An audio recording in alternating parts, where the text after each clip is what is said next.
عورت مارچ ہم کہہ سکتے ہیں کہ ایک سیاسی اور سماجی احتجاج جو پدر شاہانہ اور عورت مخالف نظام کے خلاف وجود میں آئی. ہمارے معاشرے میں جو ہے نا، ایک برائی یہ ہوتی ہے کہ جو چیز ہم دیکھتے ہیں اس کے سطحی معنوں کو لے کر اسی میں ہی ہم اسی کو ہی فالو کرتے ہیں، مطلب کوئی ریسرچ نہیں کرتے. پچھلی دفعہ جب 2 سال پہلے کی اگر میں بات کروں، میں ان کچھ آرگنائزیشن سے جو میں ان ٹچ تھی لاہور میں، انہوں نے کہا کہ ہم لوگ سب وہیں پہ اپنے بینرز وغیرہ تیار کر کے نکلیں، اور اس میں اس طرح کے کچھ ورڈنگز نہیں تھی جس پہ جو تنقید کا نشانہ بنے. لیکن راستے میں بہت سارے لوگ آتے گئے کیونکہ وہ اوپن تھا، اب پولیسنگ تو نہیں کر سکتے تھے.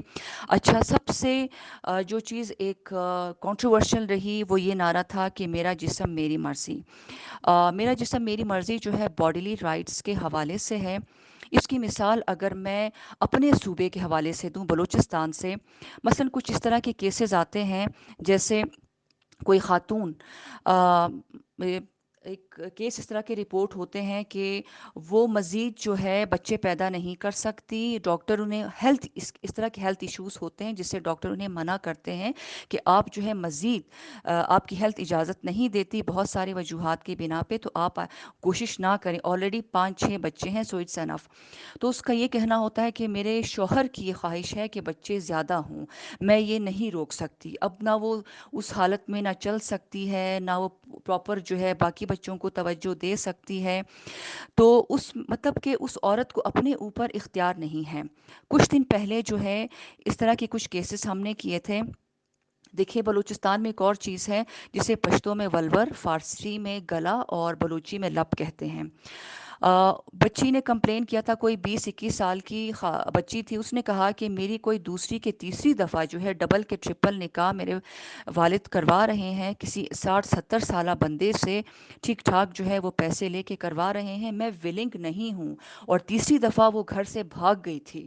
اب اس صورت حال میں آپ خود یہ بتائیں کہ یہ باڈیلی رائٹس جو ہے اس پر اپلائی ہوتی ہے یا نہیں. مقصد کہنے کا ان کے جسمانی حقوق تھے، لیکن ہمارے لوگ سیکسزم کی نگاہ سے دیکھتے ہیں. آپ نے درست کہا تھا کہ وہ ہر چیز میں فحاشی نظر آتی ہے لوگوں کو. پھر آپ کا دوسرا سوال تھا کہ عورت مارچ کا مقصد خواتین کے حقوق کا حصول تھا، لیکن قائدین اس کو بیہودگی اور بے حیائی پھیلانے کا سبب سمجھتے ہیں. نہیں، میں ایسا ہرگز نہیں سمجھتی.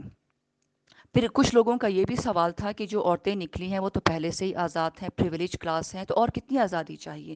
بھئی جو خواتین باہر نکلی ہیں وہ پریویلیج کلاس ان خواتین کی آواز ہیں جس کو گھر سے شاپ تک جانے کے لیے ایک 4-5 سالہ بچے کا سہارا لینا پڑتا ہے سیکیورٹی پرپس کے لیے. یہ ان خواتین کی ہیں جو خاص تہواروں میں جو ہے بمشکل جن کو اجازت ملتی ہے گھر سے نکلنے کے لیے، جو فیصلوں میں شامل نہیں ہوتے.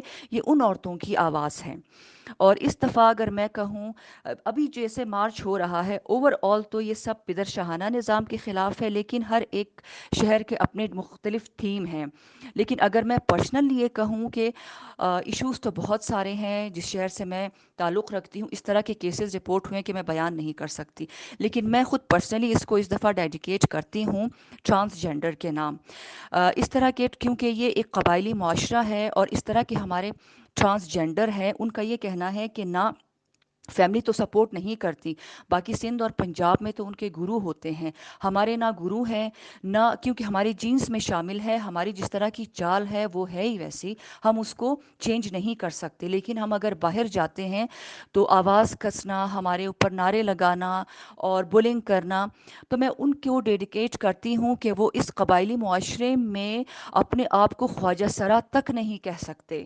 اب اس سے زیادہ زیادتی کیا ہوگی؟ وہ تو ایک نیچرل پروسیس ہے. ہم کب تک اس طرح سے ایک چیز جو نیچرل ہے، جو خدا کی طرف سے ہے، اس کو ہم کیوں ایکسیپٹ نہیں کرتے؟ کیوں ایکسیپٹیبلٹی نہیں ہے؟ تو میں اس دفعہ اس مارچ کو تمام خواجہ سراؤں کے جو بلوچستان سے تعلق رکھتے ہیں، جن کے نہ کوئی جاب کے مواقع حاصل ہوتے ہیں، نہ وہ کوئی کام کر سکتے ہیں۔ ایک کا کہنا تھا کہ میں کسی کے پاس جاب کے لیے گیا تو اس نے کہا کہ کیا ہمارے حالات اتنے خراب ہو گئے ہیں کہ ہم ایک خواجہ سرا کو جاب کے لیے رکھیں گے، یا اتنا فقدان ہو گیا ہے انسانوں کا کہ ہم کسی خواجہ سرا کو رکھیں گے؟